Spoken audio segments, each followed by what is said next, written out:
Premier défi azimut avec Andreas, donc premier défi azimut avec quelqu'un qui ne parle pas français, donc une expérience en soi, sur un nouveau bateau qu'on connaît peu, que je le connais peu et que Andreas découvre aussi. Donc ça faisait beaucoup de nouveautés finalement pendant la ligne de départ, avec l'envie de naviguer, je dirais, prudemment pour se qualifier pour la Transat Jacques Vabre, continuer à apprendre sur le bateau et éventuellement découvrir les 2-3 soucis qu'il pourrait y avoir à bord, puisque c'est un peu normal quand un bateau a été mis à l'eau tardivement. Il y a souvent des petits soucis qu'il faut gérer lors d'une phase de fiabilisation. Donc on est parti avec des ambitions assez mesurées sur ce défi azimut. L'ambition de se faire plaisir et de découvrir encore le bateau.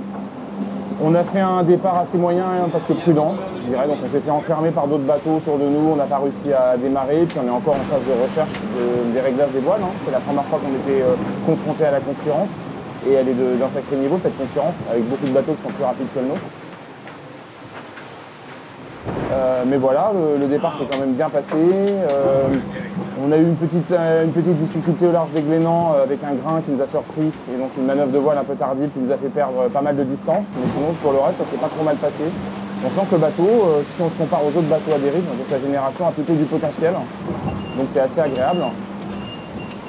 Tout ça nous conduit donc à un waypoint au large de la mer d'Iroise, sud-ouest de la mer d'Iroise, où là on enroule le waypoint avec d'autres concurrents autour de nous, et là donc on ouvre les voiles et on accélère. Et là j'ai trouvé que le bateau était assez à l'aise. On avait des problèmes pour régler les voiles parce qu'il y a encore des dispositifs qui ne sont pas vraiment en place, et malgré un réglage assez approximatif des voiles, on était, je trouve, assez rapide, et rapide facilement. Donc c'est assez encourageant pour la suite.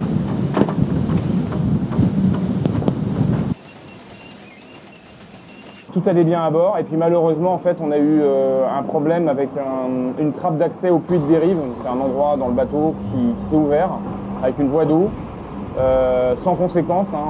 Le bateau est en sécurité, l'équipe aussi, mais il nous a semblé plus raisonnable de rentrer à Lorient pour réparer, ne pas finir coûte que coûte la course, mais plutôt réparer et repartir rapidement en mer dès la semaine prochaine pour engranger de l'expérience avec un bateau à 100% de ses capacités. Donc, et puis il y a aussi l'ambition de faire les runs du défi azimut, c'est un moment important, ces petites épreuves de vitesse le dimanche. Donc pour toutes ces raisons, on a décidé de rentrer vers Lorient. L'équipe nous attend. Il va y avoir un peu une opération commando qui va être mise en place pour pouvoir réparer rapidement, être au départ des runs, et ensuite pouvoir très rapidement, encore une fois, la semaine prochaine, partir au large et confirmer un peu les premières bonnes impressions qu'on a sur ce bateau.